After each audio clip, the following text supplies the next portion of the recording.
வணக்கம் நண்பர்களே! இன்னைக்கு பாருங்க வெயில் நல்லா அடிக்குது. வானத்த பார்த்தா அந்த வெள்ளையும், ப்ளூவும் அழகா இருக்கு பார்க்கறதுக்கு. நம்ம இன்னைக்கு என்னென்ன தச்சிருக்கோம்னு பார்க்கலாங்க. இன்னைக்கு தைக்கல. 1 வாரமாவே தச்சிருக்கேன். தச்சுட்டு இன்னைக்கு கஸ்டமர் கிட்ட இன்னைக்கு டெலிவரி பண்ண போறேன். என்னென்னன்னு பார்க்கலாம் வாங்க. ஃபர்ஸ்ட்டு வந்து ஒரு பட்டு சாரி குடுத்தாங்க. அந்த பட்டு சாரிக்கு சும்மா சிம்பிள் டிசைன் தான் வைக்க சொல்லல. சரி நானே வச்சேன். நல்லாருக்கும் அப்படின்னு சொல்லிட்டு வச்சிருக்கேன்.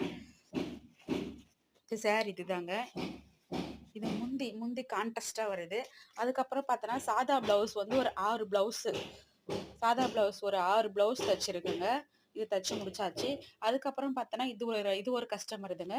இது ஒரு 2 பிளவுஸ் தச்சிருக்கேங்க. அவ்வளோதாங்க. இதெல்லாம் இன்னைக்கு கஸ்டமருக்கு டெலிவரி பண்ணினேங்க. இது வந்து நானு தொட்டியில வந்து ரோஸ் செடி வாங்கி நட்டு வச்சு ஒரு 2, 3 மாசம் ஆகுது. ஒரு பூ பூத்துருச்சு எல்லோ கலருங்க.